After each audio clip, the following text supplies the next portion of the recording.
listeners. This is Greg Stolze. Today on Ludonarrative Dissidents, we are going to be discussing the experience point, something everybody wants, but which I'm not sure has any kind of real-world cognate.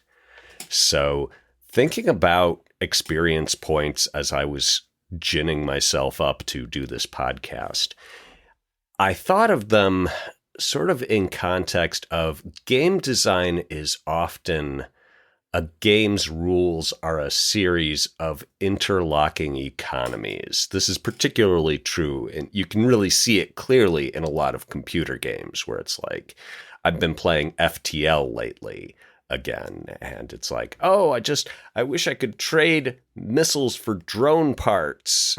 And, and you've got all these different things you can spend to get improvement. But experience points are generally just, no, you spend them to get better, and you earn them just by gritting your teeth and going through the actual episode of a game sesh. Mm-hmm. And sometimes, or quite often, you get them for doing something cool.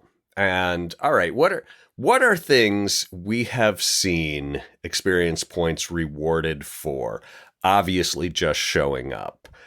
Ross and I lately discussed Spawn of Fashan, where you got experience points from gold and from hitting people. Yeah, I'm so James. Glad sorry, I wasn't in on that one.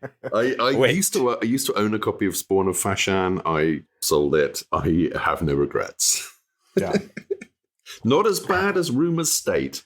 Still very bad. You can listen to that episode on the RPPR Patreon. RPPR. Yes. I shall do that the moment we've finished here. Yeah. I was going to say, what was that, James? Were you glad or were you jealous? I am glad that you have recorded this fascinating episode. I'm also glad that I was not involved. Yeah. Fair enough. Experience points are really interesting to me because they represent what, like, they're gatekeeping what your character can do. Like, your character has a certain amount of capabilities when they're made, and experience point systems are a way to measure progress. I mean, that's the typical thing, right? Like, to measure your growth of your character. It's almost always a positive thing. Like, your character's abilities improve mechanically in some way over time. Except in horror games. Well, even in horror games, like in the World of Darkness, you get more, like in Vampire the Masquerade, you would get points, and that's how you would improve individual stats and skills. Yes, and learn that learn that one Tremere ability that lets you boil other people's blood inside them. That I remember being pretty unbalanced, but I was thinking more of Delta Green Unknown Armies kind of stuff where, as your character does get more experienced and better at things, but at the same time, they also get ground down and injured. And there are games where you can get, this is a permanent injury. You will never recover from this. Yeah. Your arm is just gone now. Mm-hmm. You are lucky to have survived. And anytime you got to climb a ladder or aim a rifle where you would normally have two hands on it, you're going to suffer a penalty. In Delta Green in particular, it's like, oh yes, your mind, not so good. You don't respond well to shocks, surprises, shoggoths, certain patterns that appear in clouds can send you scuttling to the basement to have a good cry. But at the same time, you're now a crack shot with the rifle, which you can only hold in your one arm. Yeah. And it's interesting because that's not where our experience points came from. And as with so many other things, they came essentially from war games. And they are one of the things that differentiated war games and role-playing games from other forms of games, because they created this sense of continuity that you were doing stuff in a game in order to earn points that would make your character better, so they would be better in the next game. This is what we now call legacy stuff. So the idea of the game like being an ongoing thing. Computer games invented the save point. Yes, it's except we did it first. Yes, Of course we did everything first, except did make everything. tons of money. Well, actually, we didn't do everything first because being the historian of the group, because experience points are bound implicitly, as Ross said, with making your character get better. And in the early days, that was leveling up. And Yes. literally, you increase levels. The phrase "leveling up" has been used an awful lot, particularly by the British government in the last few years, and people have been going, they nicked that from role-playing games. And I did a bit of research, and it's like, no, this is a phrase. Leveling up is a phrase that has been used, particularly in government circles, since the 1850s. Gladstone referred to the problem of leveling up the Irish. So I don't know exactly where it came from, but this idea of leveling, I think it probably came from the levelers, the protest group who were about bringing everyone up to the same level of society. And of course, Britain, a very class-based system with this, almost implicit. It's not class and level. No, that's different. But, so the idea of everyone coming up to an equal level within society, an equal level of prosperity, not an equal level of experience and being able to do stuff. But that's kind of what it means. Not access to the same feats. Yeah, I've completely lost my feats. Well, wiped my next train of thought. In the early days, experience were implicitly good. There was no downside to gaining experience. If you got experience, you used it as a positive to increase your numbers. And of course, because the early role-playing systems were very level-dominated, it was a one-directional thing. Your level went up, and sometimes you got some new abilities associated with that. And I think D&D is still very similar. Today, you go up a level, and then you may be able to choose some skills from a skill pack. But it's the leveling that's important. The experience points go in one direction. There's no shopping involved. And shopping is something that comes in later. Greg?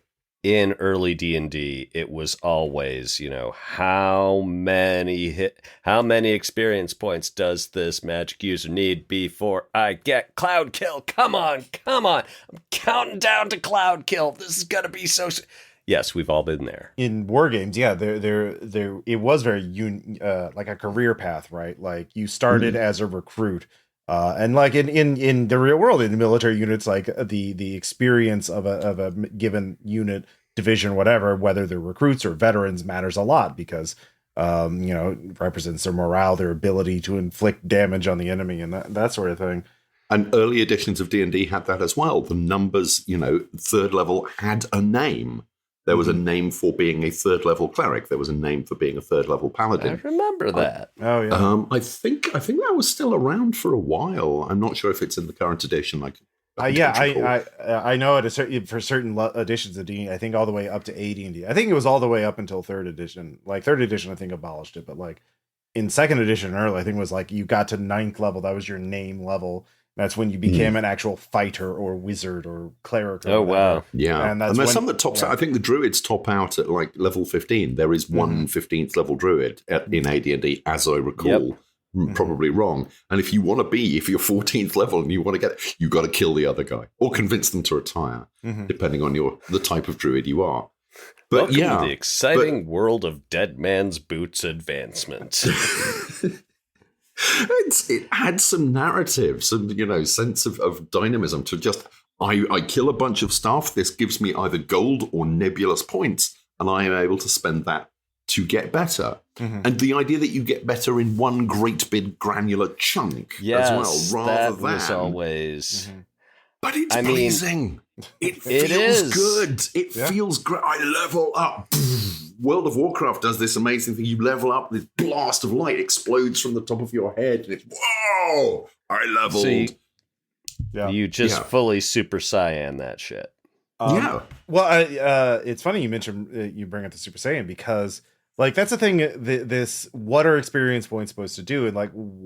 And I think part of it are these two things. One is to give this sense of accomplishment, right? Like to give the player a sense of victory in a game that doesn't have like win conditions, right? Like, I mean, or they are the win conditions because this is a collaborative game, right? Like you're not fighting against the other players. You're not saying I win, you lose, except in the early. So the reward is I have a cooler character now, but it's also narrative. The reward is continuance of play. Yeah. I get to play more, and now my character is more survivable. But it also represents like your improved character also should represent like your player's better mastery of the system. You understand these basic mechanics, so you got to a new level. So here's new abilities, here's new game mechanics to try out, and we'll give you more interesting challenges, monsters, adventures, whatever, for you to tackle. But also narratively, like there are certain genres of stories, particularly like the heroic adventure, or in more modern parlance, the shonen genre of like, we're going to follow this narrative of this character who's starting out as a student, as a kid, as a teenager, on their first steps of their path to their destiny. And we're going to watch their progression over time. And Dragon Ball Z is perhaps the most popular and the most like well-defined of this type of genre. We watch as Goku gets better at martial arts and becomes a Saiyan and then a Super Saiyan. And so like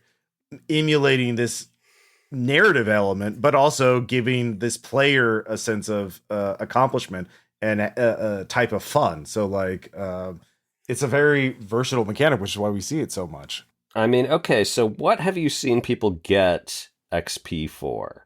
What do different systems give you XP for different things? I've seen them where it's like, okay, you can get an XP by drawing a portrait of your character. You can get an XP.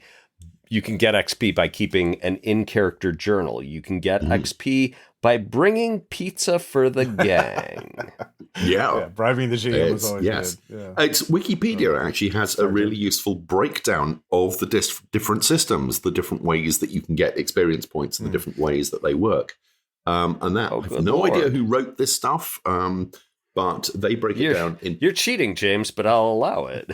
It's a shorthand. We could bat around the subject for half an hour, but this is just, it gets to the nub of it. Yeah.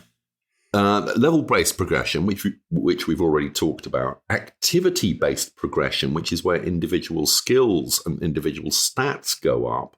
Traveler, Call of Cthulhu, basic role play, so the Chaosium stuff. Freeform advancement, which is where you get points, but you can use them on pretty much any of your skills. GURPS, the hero system, the World of Darkness all do that. Cash-in advancement, which Warhammer Fantasy Roleplay uses. So you can purchase advancements like levels, skill points, new skills, base attribute points, whatever you want. They also point at Final Fantasy 13, which, as I recall, is one of the shit ones. Yes, it is. It is. Do not. How do you really feel, James? I have a great fondness for some of the Final Fantasy games. 13 is a bad one. Hybrid systems, an advancement system which combines elements from two or more of the above types, fairly obviously. Third edition D&D, it talks about. Also Ragnarok Online. And then it talks about video game systems, because video games have embraced this stuff just automatically, because as we were saying in an earlier episode, particularly about initiative systems, when the computer's doing the bookkeeping, you can get a lot more numerical and you can do a lot more stuff with it. Damn so straight.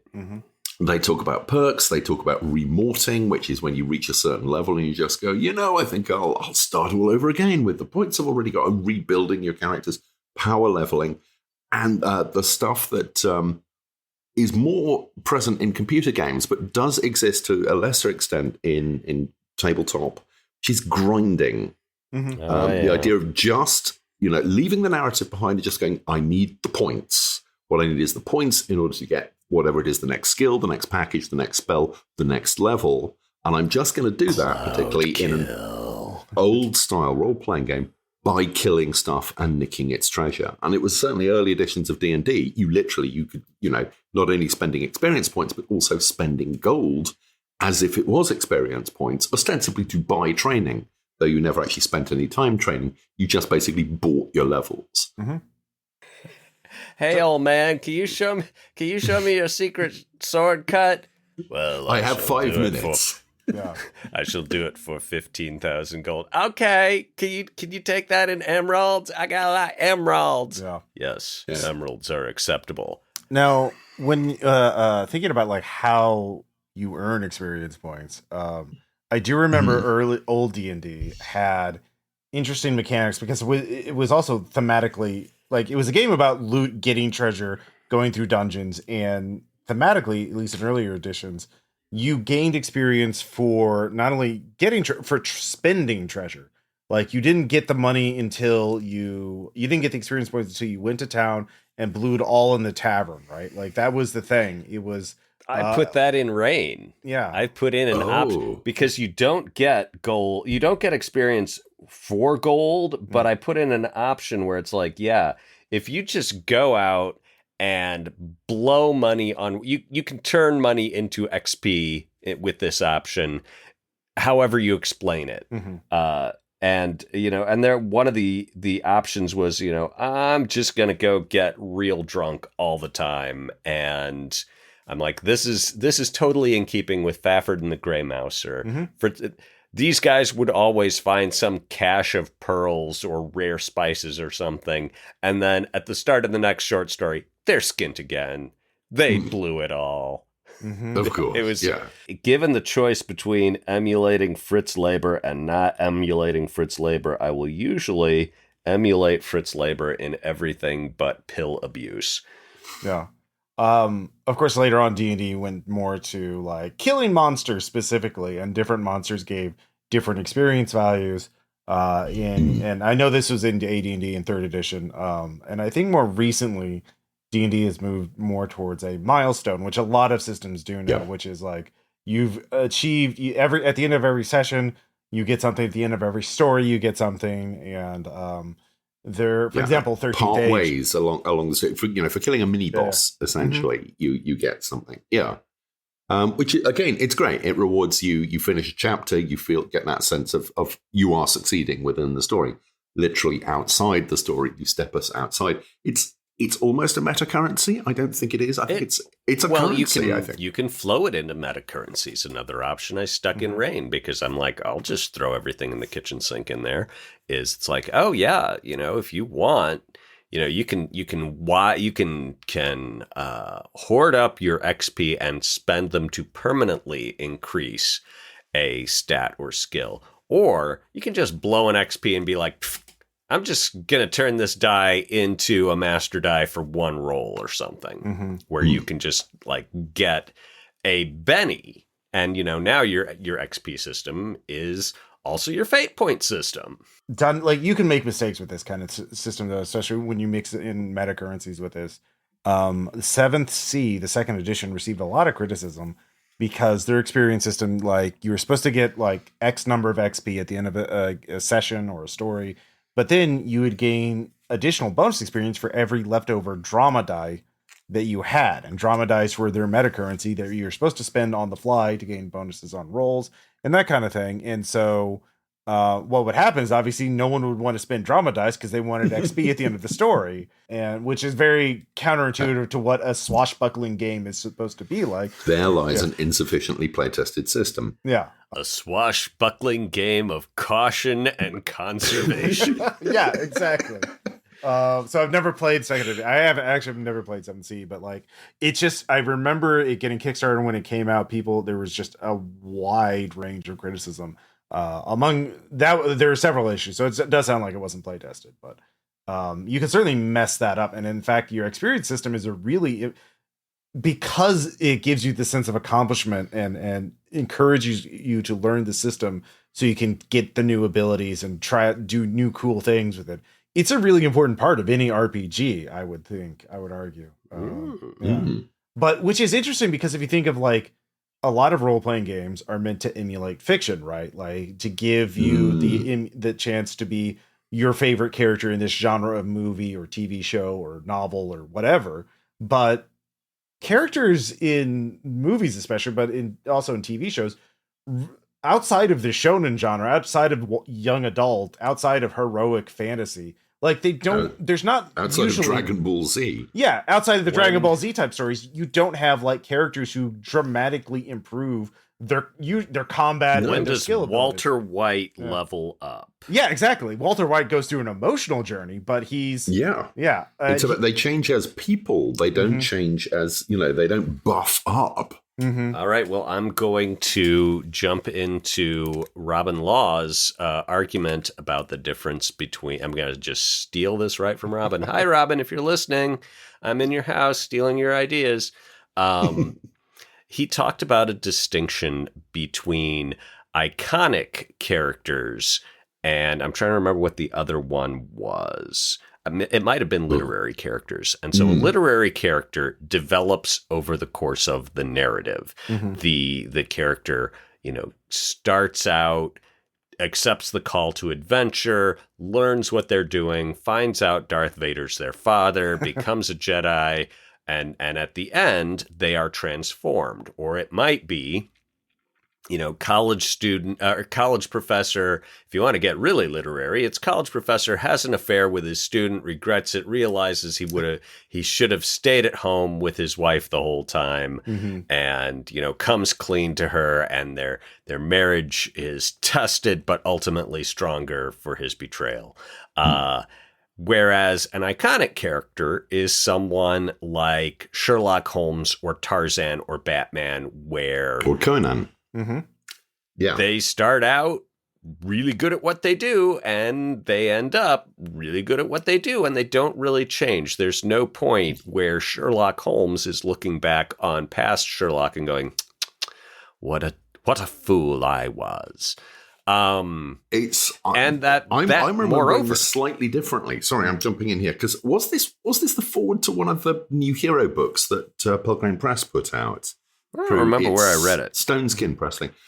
I remember it being iconic heroes change the world around them but are not changed, whereas literary heroes are changed by the world around them, but the world does not change. I can see that. Yeah. Part of the point was nobody cares about Sherlock Holmes's feelings. Yes. Nobody cares about whether you never get the scene of Sherlock being sad. Yeah.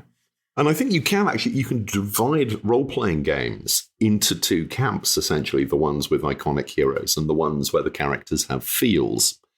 And, D&D is very firmly, you're meant to be an iconic character. You will get better, but as a personality, you're essentially there, and you are changing the world, and you are clearing out dungeons and slaying evil dragons and stuff. And the world is supposed to be a better place, or, depending on the campaign you're playing, a worse place because of you. But you're not supposed to grow as a personality. And if you do, that's kind of an accident because the game has no mechanics for that whatsoever.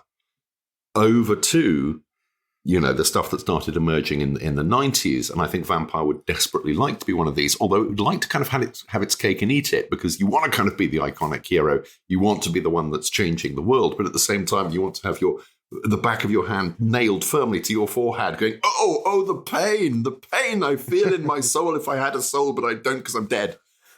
Why must I do all these extremely cool things that are nevertheless bad? And now I'm 20% better at picking up heavy objects. Like, having 20% more super strength, one more dot in super strength, essentially. Yes. Yeah. Anyway, we will find out where Robin said these clever things, and we will put them in the article on the website. That goes along with this episode. Yeah. I think there is an important distinction between like a character's emotional growth and or change or progression, their character arc, versus like their technical abilities. Like what can they do? What can their abilities accomplish? Because there is a distinction. Like Walter White does change fundamentally as a person. Like he becomes, for one thing, a murderer. Like he kills people. That's in season 1. That's pretty early on. So, and spoilers, man. Yeah, spoilers for a show that's been out for a while. But later on, you could argue, oh, well, he gained levels in criminal, obviously, and he gained all these criminal abilities, and or he gained all these hard notches, and et cetera. It would change his abilities. Unknown Armies is actually kind of an interesting game because most role playing games have your experience means you're basically going through graduate school of crime fighting or adventuring.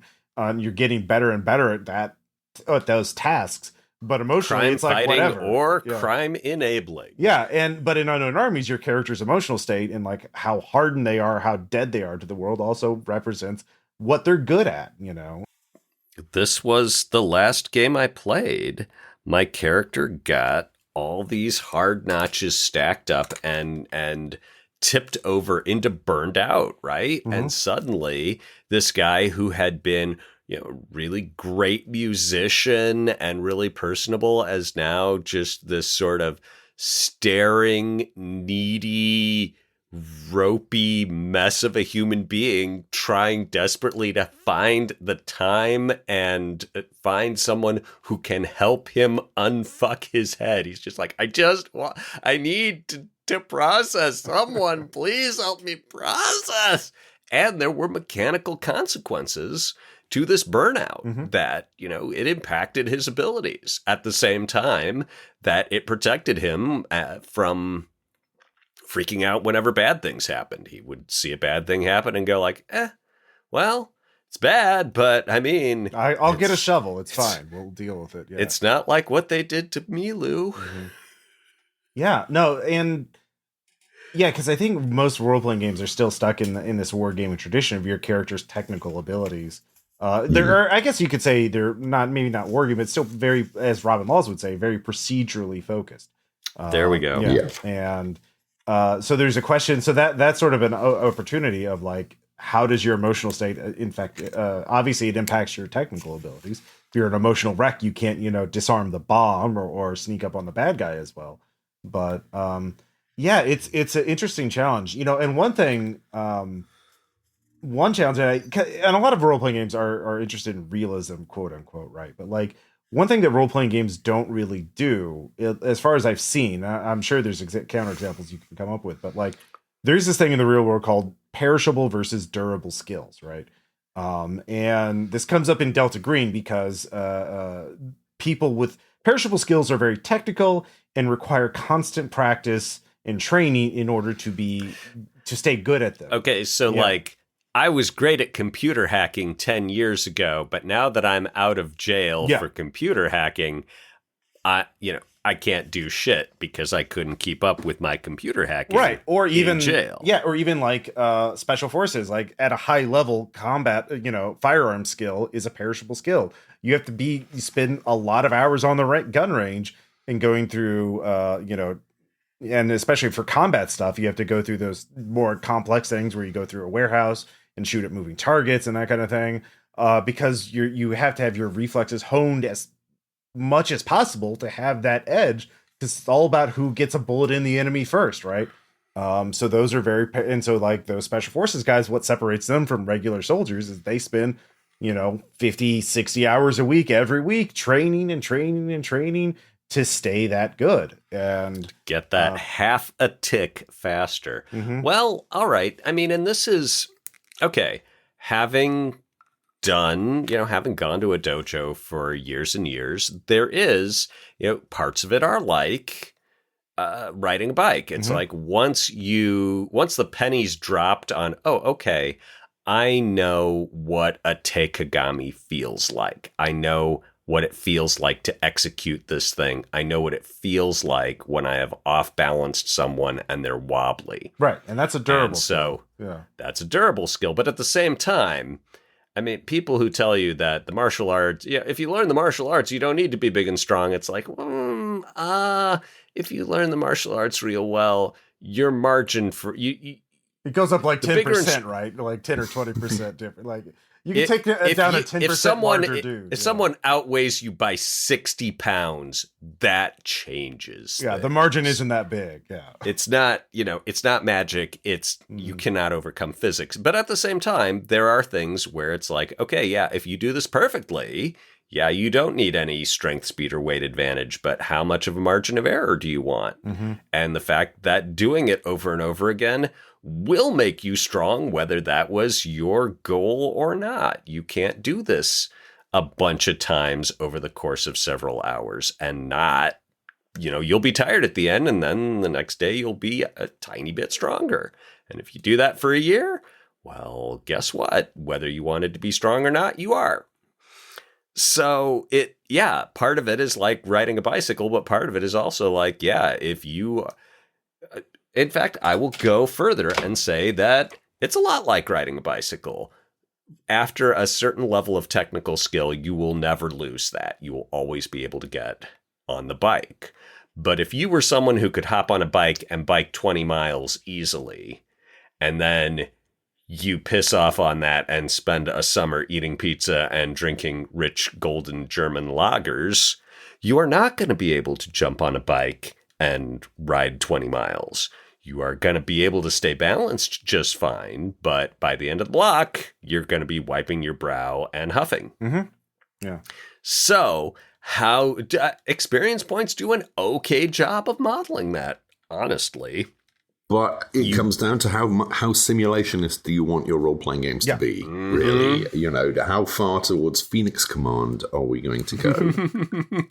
I mean, yeah, there would be solutions. Like, one could simply be like a character priority thing. Like, if you don't, you can sacrifice your home life, or your, like, there's a lot of games now that have, like Delta Green and Red Markets, for example, that have home work balance, right? And so, like, you could you lose your skill. You could be like, oh, here's a game where if you don't sacrifice your home life, you're going to be worse at the skills you do on your job. So, like, that in fact, actually, Red Markets kind of has that. You can but because Red Markets, the experience point is also the currency, the literal currency. It's the bounty. That's what you use for everything, right? And you can give up bounty on your home life, let your dependents suffer in order to gain more experience. You use that bounty for something. Damn shame about that Nintendo you wanted, kid, but Papa needs a new crossbow. Exactly. Or needs time on the gun range to practice or get better at shooting guns. But I don't know. I just think of that as an interesting could be an interesting focus for a game, right? But, like, that would be the one complex system in it, because otherwise, it would get too much like Phoenix Command. I'm kind of curious about, like, what experience systems both of you like. Like, James, are there any experience systems?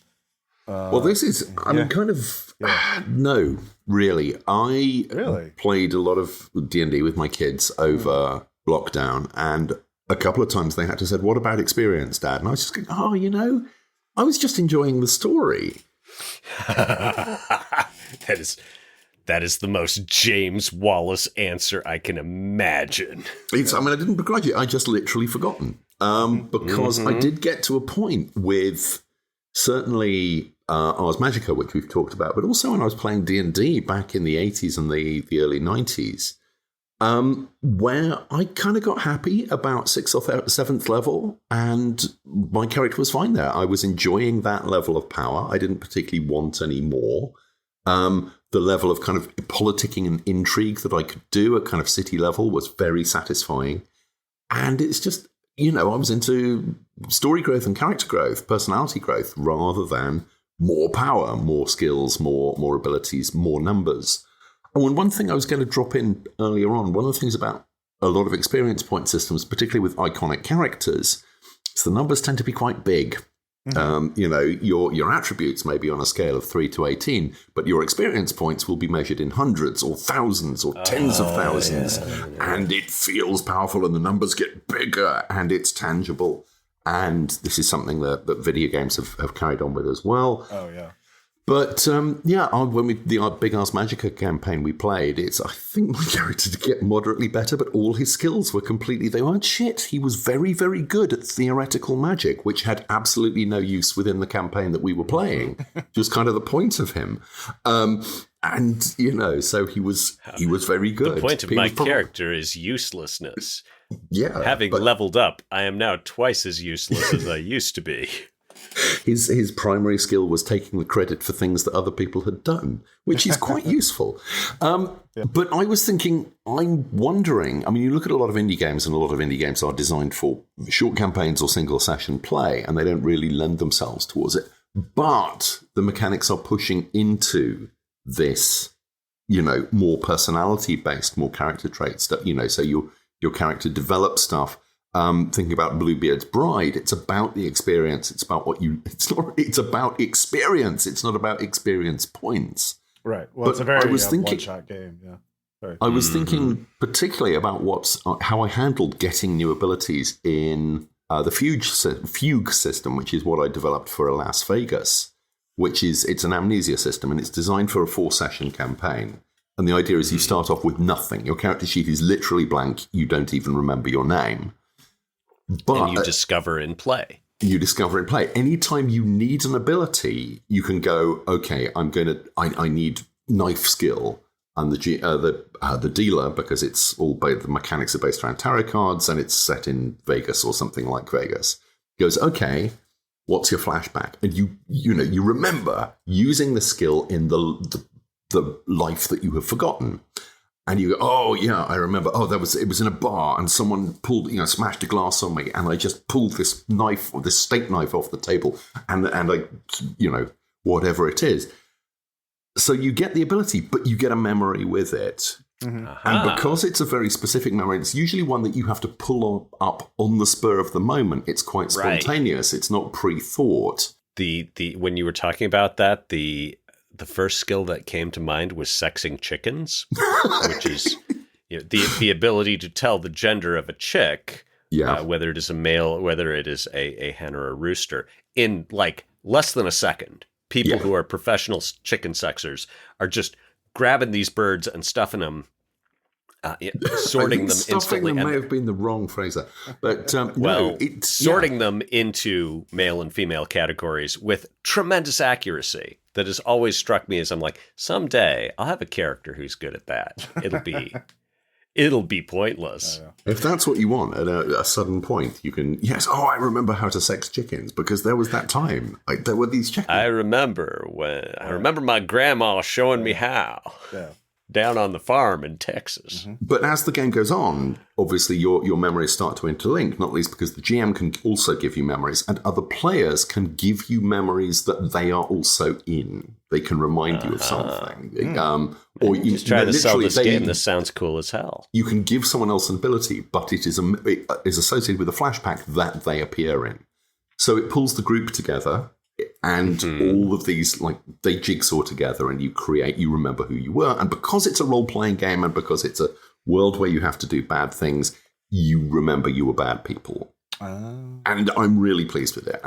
But there's no experience points as such. The characters grow, they change, they learn about themselves, starting with a blank canvas, admittedly, which is kind of almost a cheat. But, you get to the end of 4 sessions, and you're kind of done. Your character is pretty much complete. You knew who you were. You remember all the bad stuff, and you've kind of come to terms with it. And I'm not going to spoil my own game that is still on sale. But, well, let me tell you how I did experience with Dying Breath, which isn't out yet. The playtest of it has been halted because one of the players is away for the summer. But Dying Breath gives you have 3 skills. Everyone has the same 3 skills, and it's body, mind, humanity. They are extremely, extremely, extremely broad. You roll them for everything. But underneath them, you have details.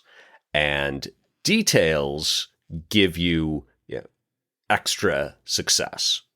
So it's like, oh, well, I'm going to punch this guy, but, so that's a body roll. But because I have the detail of pugilist, I do extra damage. And because I have the other body detail of physically powerful, now I do extra damage. And so at the end of every session, if you have fewer than 5 details under all of your stats, you can just pick a new detail. Mm-hmm.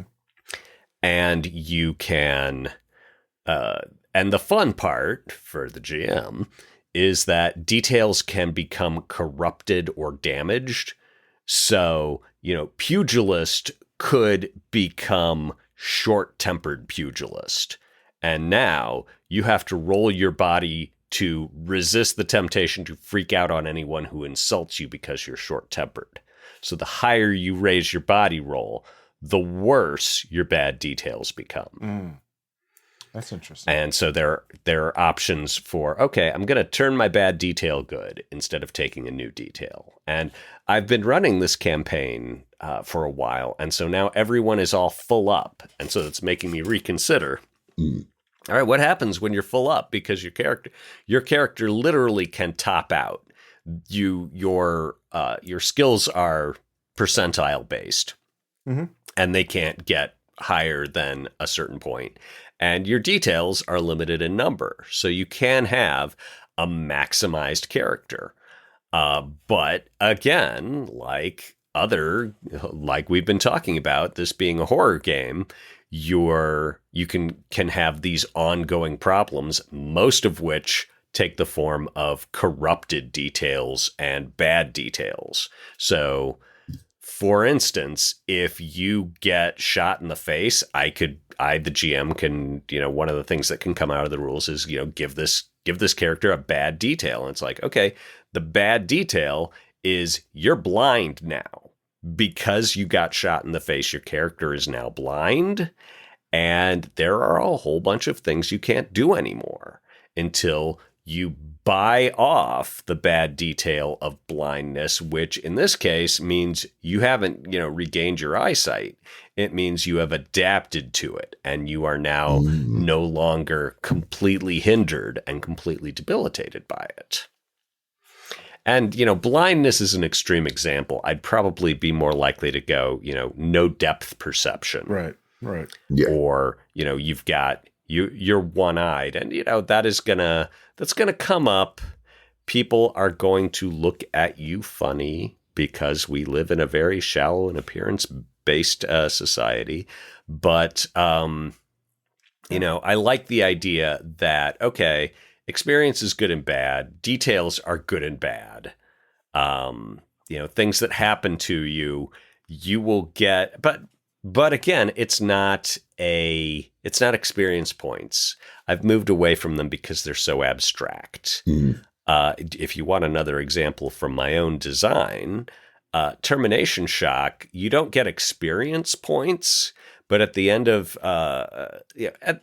it's supposed to be at the end of every session. Sometimes it's, at the end of every plot phase where, the GM's like, okay, you guys have finished something off, so we're going to do advancements. And the way it works is he's like, okay, I'm going to offer you either a new ability or a new hit point in one of these three categories. In termination shock, you have social hit points, intellectual hit points, and physical hit points. And you can get up to double your starting hit points. But also, hit points for social and intellectual hit points are a currency that you can spend to buy literal objects, because it represents all the work and confusion and effort and social capital that you are expending to acquire, your improved laser gun. Mm-hmm. So you can constantly be grinding up your intellectual and social hit points and then spending them to get new gear.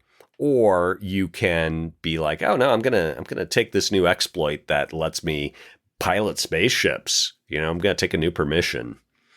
Or, I'm going to improve my ability to shoot guns. Now I can't, now it's not just hand weapons. I can shoot emplacement weapons like on like the turreted gun on a spaceship. So your character grows, but it's all within constraints set by the GM, because they're like, okay, in this episode, you conned Big Frankie, and that's not easy to do because Big Frankie's pretty smart. So I'm either going to give you can choose between a new social HP because your reputation has improved, or you can take this exploit Unflappable that sometimes when you succeed at a roll, it'll do extra social HP damage to other people because you're so cool. Which do you pick? Right. I think role-playing games in general have moved towards that, using experience points in a modular way, right? Like being able to spin them to fine-tune your character in very specific ways. Obviously Warhammer Fantasy did that.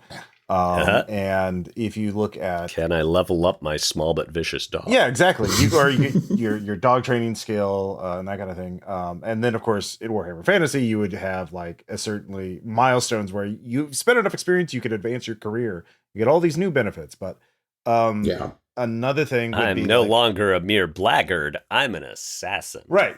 And I think a lot of role-playing games do. In fact, very few games now do the level thing of old D&D, where the balancing was in like, oh, well, the fighter, the thief is the weakest class, so they level up at 1250 experience, and the fighter gets like 2000 experience, and the wizard is the most powerful class, so he needs 2500 experience, twice of the thief, in order to get to level 2. That kind of thing is sort of gone out of style. But it's only a matter of time before he gets cloud killed. Yeah, but it's going to take him twice as, like, the thief's going to have so many more levels than the wizard.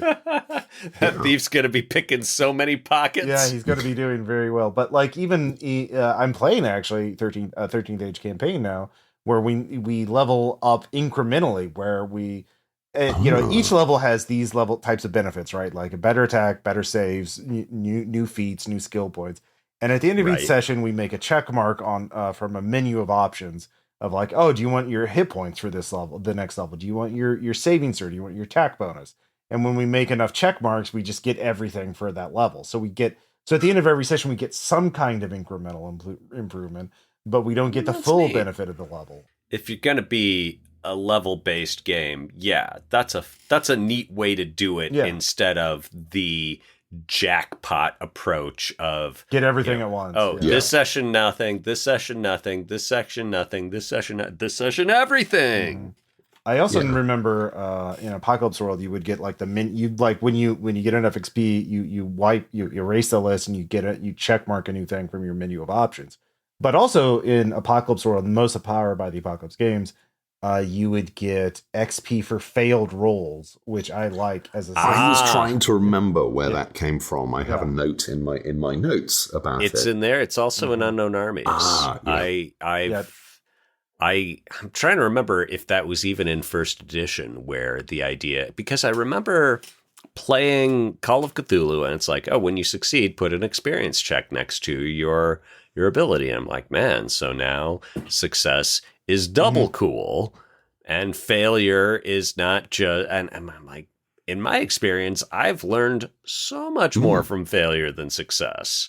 So yeah, in Unknown Armies, if you fail a skill roll, it's like, well, failing a skill roll in a horror game is usually a gigantic drag, and something very bad is going to happen to you. So here's a little gold star for you, buddy. Here's a little consolation prize. You did not pull your friend out of that alligator's snapping jaws, but you're real motivated that the next time you have to pull something with your athletic skill in a crisis situation, you're going to go a little harder. Yeah. But there's also the certain structures of role-playing scenario where failure is where you advance the plot. Succeeding in horror is actually kind of dull, because it ceases to be horror at that point. It's part of the dread of a good horror thing is the failure, and we were talking about dread a few weeks ago. Oh yeah. Disagree, but okay. I think it also depends on the type of failure, right? Like in a lot of horror, and the type of horror. Yeah, like if it's investigative, you want to be able to succeed at like finding the thing, so you can figure out where the monster is, and then fail the rolls to get away from the monster, so you can, or at least one. Yeah, that's a more interesting story, right? It can be that the more you understand this, the worse it's ultimately going to be. It's like, oh yeah, if you're oblivious, you don't know that the chief is in on it. And but if you roll your success, the chief's put you on this case because he was hoping you'd get killed. The chief is one of them. And if you succeed still more. Or at least he's knocking off your wife. Yeah, if you succeed still more, it's like, oh yeah, the whole system you have been working within is corrupt, and trust no one. Yeah.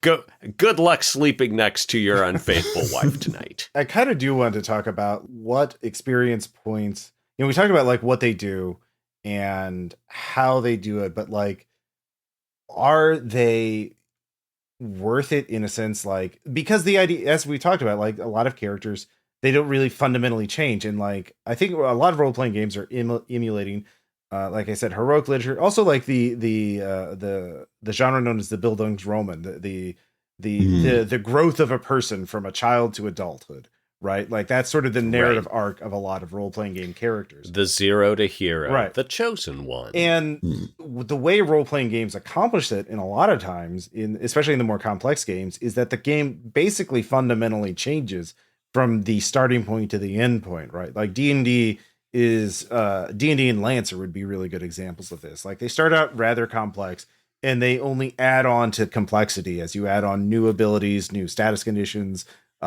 new adversaries, and to a large number of players, that's awesome, that's great, and that's very fun. But even games like vampires, certainly like elder vampires are very powerful. World of Darkness characters are fundamentally different from a starting level, novice or initiate or whatever term they use. The worst vampire is still better than the best human by and large. Yeah, exactly. Yeah. But like powerful vampires are like onto gods. At least in the stuff that vampires do, like killing people and being sexy. And the question is, I think, when your experience point model demands that you add new systems, new mechanics in order to have novelty that, here you're getting into the real game now. Like, does that actually add to the detriment of the game? Because as James was talking about, I was happy when my character was at a mid level, like at 6th level, 7th level, and D&D goes up to like 10 or 20, depending on what edition you're going to. Higher. It's, what was it, the Immortals set for basic D&D in the 80s. You could go up to some ridiculous level. Oh yeah, the Beckme version where you could become immortal like level 36 or something dumb like that. Yeah, I never heard of this. This sounds crazy. Yeah, it stands for basic, expert, companion, master, and immortal. And basically, you would literally become deities in this type of D&D once you reach a certain character level, and then you'd be fighting other gods and like godlike beings and titans and that kind of thing. I'm pretty sure there's a module. You suck, Ares. Yeah, basically. I want to say 5 coins for a kingdom. I could well be wrong here. It's 30, 40 years since I read it. But I think there's a 5,000 hit dice monster in it. It's like, what? You're not actually meant to kill it, but you could if you wanted to. If you've got nothing better to do. Yeah. If you want to roll dice for the rest of the week.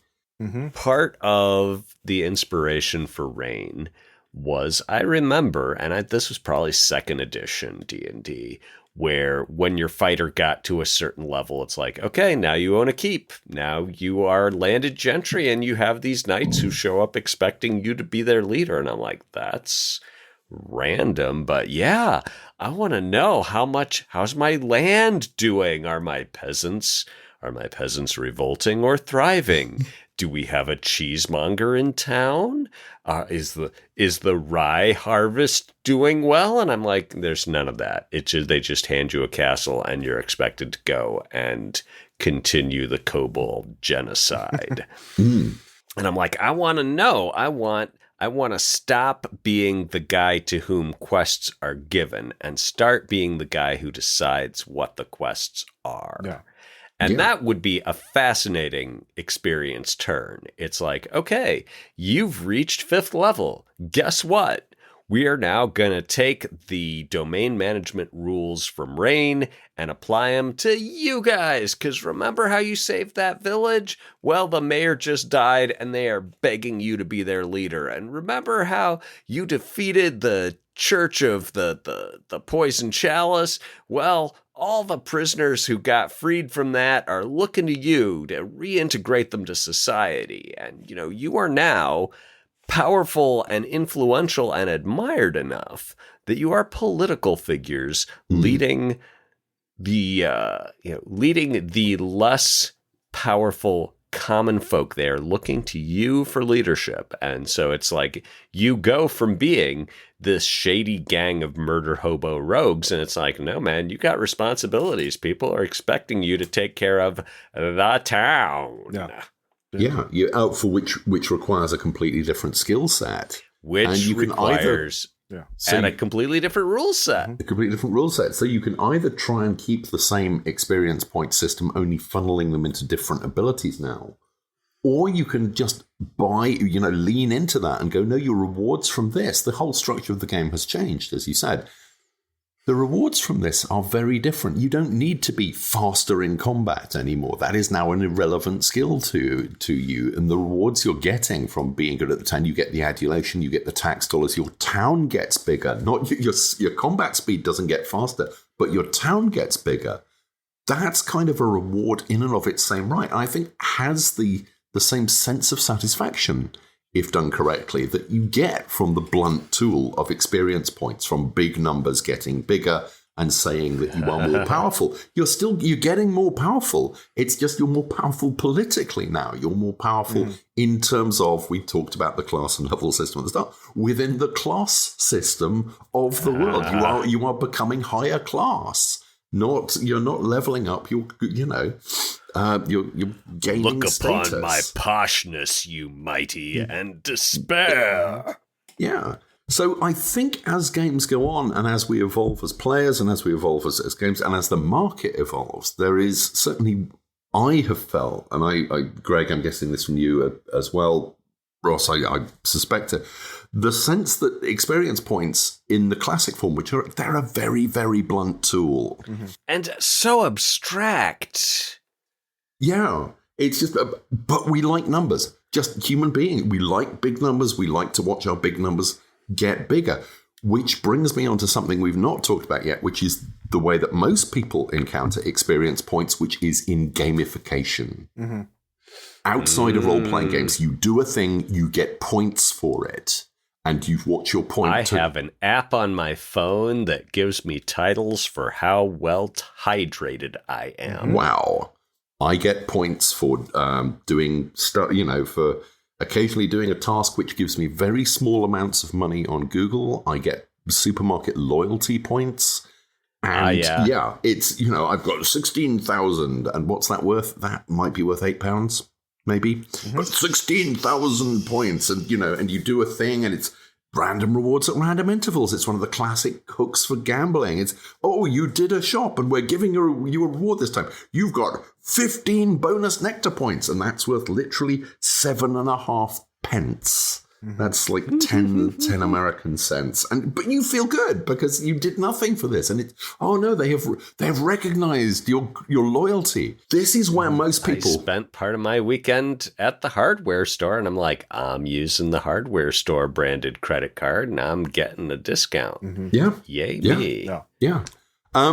And this is where most people who are not gamers and do not play games are encountering this stuff, because it's one of the fundamental pillars of gamification, this process of using game mechanics in people's real world experiences to foster loyalty and, bring people back to the, to doing things over and over again, just as it works in role-playing games. We talked about it at the start that, if your character got big or got better at the end of last session, you want to come back in a week's time and do better things with your better character. Mm-hmm. Yeah. And you want to go back to the stuff that stymied you before, and you'll be like, I stepped up now. Yeah, I can get that level 2 hacksaw at the hardware store this time. And You are literally talking to a man who bought a circular saw yesterday. I get it. Nailed it. It's so loud, James. Oh my God, it's deafening. Yeah. Oh, and I bet that makes you feel good. So it was, yes, all of this stuff. This is how, I have a point that I'm building towards, though Greg's talking about circular saws has distracted me. Sorry. We are surrounded by the experience point mechanism these days in our everyday life. All of these cards and systems wanting us to buy into their loyalty system to get the points and watch the points go up and watch the numbers get bigger and get the rewards. And I think for a lot of games designers, we're kind of going, well, we're doing this all the time anyway. Is this still fun in games? What can we move on to? What can we do differently within the games? And obviously, you're never going to take it out of D&D. It is one of the drivers for D&D and that whole school of game design. God. But the more games are about the sort of characters you come across in books and movies, the more you need an experience system. I'm not even going to say experience point system that kind of rewards that or models that or engages with that type of experience. And I don't have any snap answers. I don't have this is what we should do. What I'm saying is there's an awful lot of people trying an awful lot of stuff out there. and an awful lot of games that are kind of moving away from head, James. Oh, good. Because I've just remembered what we did with Paranoia. But tell me your thought, Greg. Is it about circular saws? It was about the gamification in real life. And I'm like, okay, so imagine if the reward was they see you, they understand who you are as a person. And it's like, okay, yeah, Greg, so because you've shopped so much at the Piggly Wiggly, this is one of the cards I have is, I get pig points, is they're like, we've noticed that you're always buying these pastries, that you seem to like your breakfast pastries. The apple empanada is your most frequently purchased item. So because of that, hey, we're going to give you free empanadas for a week. Here you go.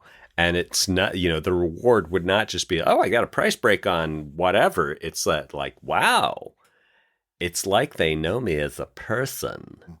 Can you imagine this getting at, it's like, oh, hey, yeah, this is your Citibank Visa. And we noticed to reward you for having used your Citibank Visa for 15 years, we're going to send you a copy of this book we think you'll really like. It's the leather-bound hardback edition of this weird South American, magical realism novel. Imagine if that happened and you're like, oh, shit, I never heard of this book, but it's really good.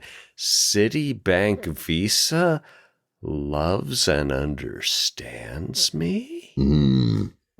I'm thinking about, do you know Stitch Fix? It is it's basically Loot Crate for clothes, where you get hooked up with an actual person who is like, here is the kind of clothes you should be wearing. I have taste. Let me help you. Please, God, let me help you.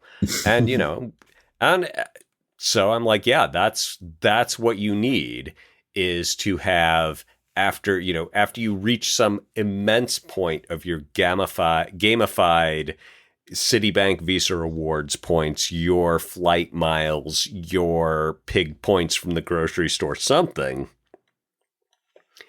An actual person analyzes your purchases and says, oh, I know what this guy would like. Ooh. And shows you, and they just send you the thing. Here it is. Here is the Holy Grail. The thing that makes you happy that you never even knew existed. But instead of this, we're going to get 10 million AI bullshit rewards. Yes. Because, I mean, having an award, a book you've never heard of, show up and it being your book, that's almost kind of creepy, I think. Mm-hmm. But no, this does tie... It would depend on how good it was. Yeah. But speaking of systems that know and love you, this ties into what we did with the Paranoia reboot. Because one of our ideas was that somebody had given the computer a manual on gamification. So there are no credits anymore. You are not rewarded with credits. You are rewarded. The computer gives you XP points for completing missions. Asking what XP stands for is treason. And the GM is instructed to say XP points every time, because there is a certain type of player who will be driven slowly mad by that. I was quite pleased with that. But yeah, so it's gamified, and there are achievements as well. If you're the first player to knock out a rogue drone this mission, you get a bonus 500 points, and you can trade them in. James, you're a monster. It's such fun writing. There's a meta joke involved in there, because of course there was an edition of Paranoia called Paranoia XP, named after Windows XP, and was hit with a cease and desist by Microsoft. So then reintroducing XP points back into the world of Paranoia. But yeah, the idea of a world in which, no, there are no experience points. There are literally the computer, the person that, is giving you XP for this mission. I was so pleased with that. There's a couple of edges on there that I think of another few months of development but it's, commercial role-playing game development. You don't have a few extra months. You never finish a game, you abandon it. Like that's you abandon it. Yeah. Exactly. Yes. But just the idea, and the perfect system for it as well, paranoia. At some point, you have to stop Yes. picking at it. So that was kind of my taking the piss out of experience points, taking doing a satire on experience points by putting it front and center. It's not a meta currency; it's literally the currency. The place runs on XP points, but you can't give them to other people. You can only spend them with the computer. What we see in role-playing games going out into the wide world, the gamification of everything. Aside from like those applications, also in video games now, large video games have their own teams of psychologists and other experts to develop Skinner box psychological reinforcement systems and have multiple currencies. Some exist inside the game, some are premium currencies. And the idea is to create these complex systems that keep people engaged and hooked, basically weaponizing that sense of accomplishment for getting bigger number in as a sort of joy in games to keep people psychologically addicted to it. The whole of the free to play game market, the mobile game market, is based around this stuff because it's free to play, but they want you to spend money and they want you to start and then continue spending money. And I'm not going to lie, I'm seeing it in Alpha Bear. Oh, sure. There is a level that I have not been able to crack, and I'm like, do I want to spend $10 to get this and that and the and there's at least, how many currencies are there in Alpha Bear? There's at least 5 currencies interacting there. Mm-hmm. Yeah, no, and every game is like that. Like anything that has a budget to exploit things, or like Diablo 4 obviously just came out, has a massive complex economy already. We as tabletop game designers are not responsible for how it has been used in the wider world. But at the same time, it does mean that our players... We created a thing of beauty and you've made it a weapon. Yeah, or at least you've made it something that players are now familiar with and are kind of getting bored of to an extent, and it's on to us to do something better and more interesting. I think interesting ways in which our players can grow and change. And there's always a level where players are going to want to get, their characters are going to want to get better at stuff. But it doesn't have to be with this blunt force. Here's a bunch of points, spend them on stuff. Yeah. Though players do love shopping in games. I will give an example from the game I was running of Dying Breath. Is that, this character had been through this terrible experience and had committed a firearm murder for the first time in her 45 years of life, but had got out of it, and it was a him or me situation. And I'm like, what do you want to take for your detail? And the player's like, I want to take stared into the abyss and shot it in the face. And then 2 episodes later, there is this extremely tense showdown in the alley, and now suddenly guns are coming out and people are pointing guns at each other. And one of the GMCs is like, you're not going to shoot me. And, the player's like, can I roll humanity and get the bonus from stared into the abyss and shot it in the face? I'm like, yes, you can. And I'm like, there is something in your little old librarian eyes that tells him this is a mistake, and he backs down. So this is okay, and I'll rhapsodize here. This is why we play the game. These moments of callback, these moments where the character has become richer and more developed. And yes, you could do that by offering a menu of off-the-rack abilities that you can buy with a universal experience point currency. I'm going to buy up Intimidation because my character is scarier now. But I feel that, we can do better. We can make this personalized, humanized, specific to this character. You can have a detail that no other character has, and it's not that much harder than having the giant laundry list of skills and abilities. Mechanically, that ability worked like any other. That detail was just a detail. And yet, the meaning to the player and the characters and the other players and the GM was unique because of the history established by the experiences that character had undergone. Yeah, something to, instead of having like one universal experience point system where you can just spend it to get level up any given part of your character, which I think is the more common thing now, right? Like you got the level up, you got the advancement, so you can spend it on your skill, your stat, your special ability, whatever. I have been for the last month been playing a lot of the new Zelda Tears of the Kingdom game. And that is a role-playing game because you do level up Link, you do improve Link's abilities, but like it's a very granular system because you can improve Link's health, his stamina, you can gain new inventory spaces, but each way you do that is through a different system of like mini games or tasks or quests to do. So in order to improve his health or his stamina, you have to either solve the shrine puzzles, you have to find the shrine, solve a puzzle in the shrine, and then you get a currency. And once you get a certain number of currency, you can exchange it for a new heart container, a new stamina container, or you could find these little guys with these little items that you can turn in to gain new inventory space. So like a tabletop role playing game where like you had 2 or 3 things to keep track of, and like one was like your character's emotional thing, one was your character's procedural thing, and one for their supernatural, unnatural, or like something else. And whenever you did certain things, like maybe it was a personal quest, like their motivating factor, or there's something about their backstory. Find out who my real dad is. Yeah, you have three currencies to keep track of, and each currency only improves certain things.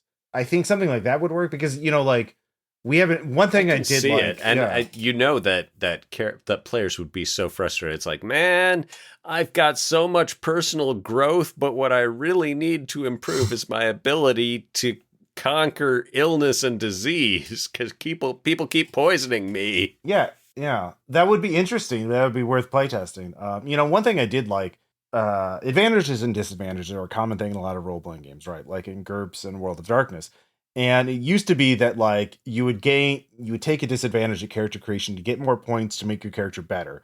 And then the thing about that sucks is that the GM would always forget, in my experience, to like, oh yeah, your character's got one hand, or your character's got this one weakness to silver or whatever. Well, I mean, there are 2 ways that can derail. Well, the new way to do it is the character, you can take these disadvantages. They don't give you an advantage in character creation, but if you invoke them during gameplay, then you would gain bonus experience. In that case, that's how Rain does it. Yeah, that's how Rain does it. That's how Red Markets does it, except for willpower.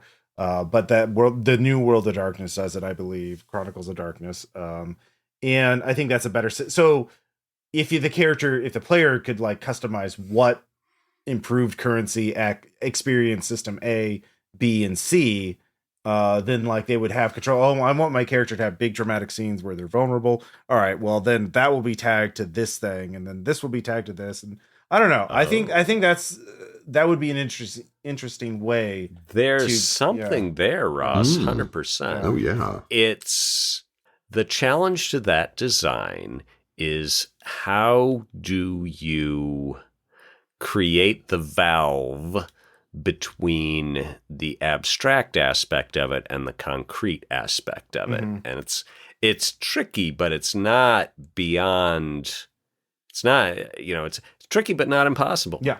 You should pursue this, Ross. No. Have a new game on my desk next week with this. Yeah, we need something for the actual play at the end of the season. Oh, that's true. With that. Yeah. Oh. Yeah. I would just say like playing the new Zelda game is like, I've been thinking a lot about game design because man, that is an incredibly well designed game. But yeah, no, experience is a really a fun thing to think about because it's something, one of these assumptions of role playing games we don't often think about. It's just there, right? Like it's not something that is like initiative systems or like special spells and abilities. Those are things we talk about. Oh, this feat is underpowered. This feat is overpowered. This blah, blah, blah, blah. But experience is something that's just, well, it's there. Celerity. Celerity. Yeah, exactly. I do like the Lancer system too, which is like you survived the mission. Good job. You're better now. There's a lot to be said for that. I mean, it is satisfying. As a games designer, I want to do these beautiful narrative, intricate systems. Part of it is the callback, right? You want the things you've done in the past to matter. Yes. And experience, the basic experience system was sort of the first gesture at that, but I think we've iterated it a little bit into a more personalized, more universal thing where it's like, okay, yeah, the fact that you are better at fighting is not just tied to the fact that for the past 5 years we've been playing D&D and your character's been fighting all the time. Yep. It can be tied to this specific event, this one literary style. This is the point at which it changed. This was the turning point. Mm-hmm.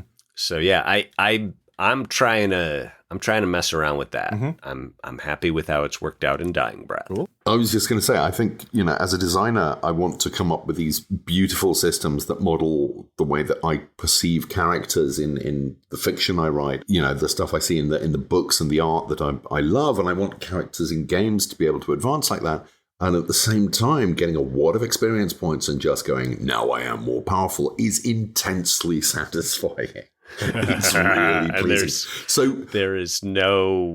There's no literary equivalent. Well, yeah, there kind of is, but it tends to come along with magic swords. You get a big sword and it gives you power. If there's a literary equivalent, it's because it's by a writer who played a lot of role-playing games. Yes. And it's interesting because there are, I know at least one award-winning serious novelist who's had books turned into Amazon, highfalutin Amazon series, who grew up on fighting fantasy solo game books and role-playing games. Mm-hmm.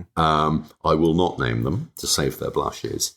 But yeah, so this stuff is getting through into the mainstream now, and this kind of perception, though obviously the person I'm talking about is a brilliant writer. There's an awareness of this other way of handling character growth and the sensation and the pleasingness of being able to go through that as well. It is a delicate balancing act as a games designer. And it is very tempting to just go, here's a bunch of points, go shopping, buy stuff, have a really great 20 minutes, all the things that you've been leafing through. Gamers do love their shopping. They do. I mean, large chunks of most rulebooks are essentially shopping lists. Mm-hmm. The spell lists, the equipment lists, no all the lies rest of that. detected. Mm-hmm.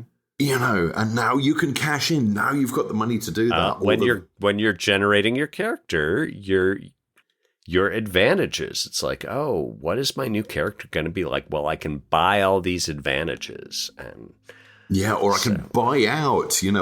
I took short-sighted, and now I can go in, I can have I can use experience points to pay for LASIK, and now my character has perfect vision, and I don't have that -2 on all my combat rolls anymore. It's really pleasing. And to get it all at once. It feels like getting away with something. It really does. It really does. So, like I say, it's a balancing act, trying to find something that is that pleasing, but at the same time creates the sense of a rounded character, not just a character. Exactly it. I think at the end of the day, it's all about having a satisfying story, and that involves a character arc. You want your character to have a beginning, a middle, and an end, and not just be a flat line. You want it, and you can't define it too tightly, or else it becomes tropey and stereotypical. Yeah. Did you see the Oglaf that was fairly recent about the dad blade? Mm-hmm. Yeah. Oglaf is a very not safe for work comic usually, but it is. It is, but very this one funny, was safe. But the premise of it is the sword that gets more powerful the more the man acts like a stereotypical sad dad. Mm-hmm. And so as he's fighting these giant worms, he's saying things like, "No, I must live, or else my children will grow up fatherless, just like me." And the punchline at the end is like, "Well, have you told your kids you feel this way?" "That's just sword talk. I don't give a shit about them." Yeah. And on that note, Happy Father's Day, gamers! For at least in the U.S., I think it's in September, and definitely in Australia. But do you get Father's Day in England, James? I got a lion, and my kids made me French toast. Actually, I think my wife made me French toast, and my kids claimed the credit. But nice teamwork. Yes, it's beautiful to see them grow into their skills at taking credit for others' work. Yeah. Good for careers and from management. their old man's at Ars Magica character. There's your callback. Happy Father's There's your call. Day. Yeah, exactly. Yeah, perfect. There's a callback. It's so we satisfying. had a whole arc for this episode. Yeah, great. Every listener just had the little dopamine switch in their brain go down, and they're all just saying, yeah. Well, thank you all so much for listening to this episode. Enjoy your dopamine, listeners. Yep. You're welcome. I would especially like to give a thanks to the last backer from the Kickstarter who got a shout out. That is Laszlo Sidonia. Thank you so much. Laszlo Sidonia. Oh, I should be thanking Laszlo Sidonia. I know that name. Oh, you do? Great. Yeah, he is my most reliable fan, I'm gonna say. I picked that name up because that's a great name. I made him a minor character in my book Mask of the Other. Oh, nice. He never appears in the actual text, but characters talk about. So do you think Laszlo Sidonia really does have all those underworld connections? Oh, undoubtedly. Amazing. So yeah. Fantastic. Thanks, Laszlo. Yeah. Shout out to Laszlo. Yeah. In our next episode, we're going to be talking about a role-playing game which I think does not even have an experience point system, or a very minimal one from what I understand, and that is the sci-fi classic Traveler. And I believe we're using the 2022 Mongoose 2nd edition version because there are many versions of Traveler. Is one of the things I've learned about Traveler. It's like Linux. It's forked. Yeah, boy, they love to fork. So thank you so much. Be sure to check out our website, ludonarrativedissidents.com. We'll have a link in the show notes where we'll have more complete show notes, links to all the games we talk about, and links to, of course, and Oglav. Yes. We'll have one to that. One specific comment: do not look at that website. If you're, it is very not safe for work. It is extremely funny, and it is extremely not safe for work. My favorite Oglofs are the safe for work ones, they are like 35%. Probably 20% is my guess. It is a very. It knows what it is, and it knows its market. It is in the tradition of Rabelais. And thank you so much. I hope you all gained some experience points from listening to this episode. Level up, grind that game design skill. That's it. Crunch. And we'll talk to you later. Bye. All right. Cheers.